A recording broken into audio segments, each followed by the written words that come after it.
Commission 115টা প্রতীক নির্দিষ্ট করেছে। এর মধ্যে শাপলা নেই।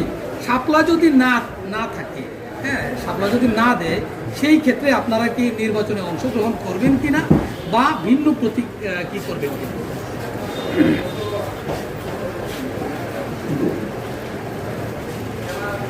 আপনারা দেখে থাকবেন যে আজকেও প্রধান নির্বাচন কমিশনার তার জায়গা থেকে একটা মন্তব্য করেছেন যে শাপলা কেন এনসিপিকে দেওয়া হবে না, এই ব্যাখ্যা তিনি দিবেন না। আসলে তাদের কাছে কোনো ব্যাখ্যা নাই, তাদের কাছে কোনো আইনগত যৌক্তিক কোনো উত্তর নাই।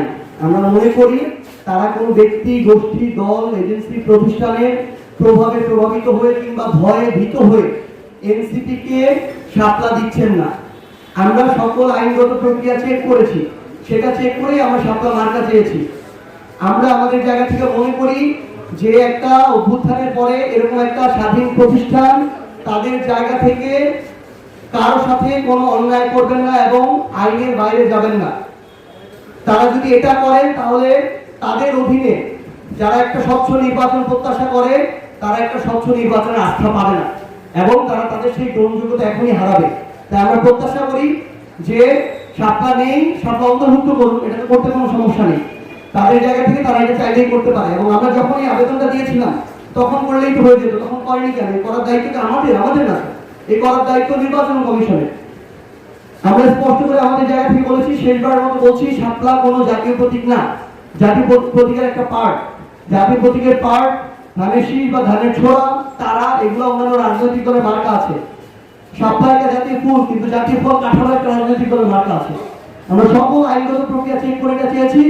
আমরা বিশ্বাস করি যে এনসিপি কে শাপলাই মার্কা দেওয়া হবে, আমরা শাপলা মার্কা নিয়ে আগামী নির্বাচনে অংশ নিব। যদি প্রতীক বরাদ্দে কোনো কি আমরা এটা পাবো, আমরা এটা নিব। ওনারা তো আজকে বলছে যে এটা দেওয়ার সুযোগ নাই, নির্বাচনের একজন কমিশনার আজকে বলছে যে শাপলা দেওয়ার কোনো সুযোগ নাই, সেক্ষেত্রে আপনারা কি ভাববেন? আমরা তো প্রথমেই বলছি যে ওনারা বলছে যে কেন দিবে না, এটার ব্যাখ্যা ওনারা দিবে না, কারণ ব্যাখ্যা ওনাদের কাছে নাই।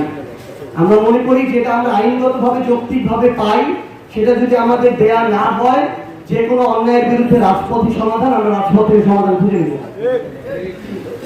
জাতিসংঘে যে আপনাদের ডক্টর ইউনূসের সাথে আপনাদের একজন নেতা আখতার হোসেন তিনি গেলেন, এর আগে তারেক জিয়ার সাথে যখন ডক্টর ইউনূস দেখা করলেন ইংল্যান্ডে, তখন আপনারা কঠোর ভাষায় সমালোচনা করেছিলেন।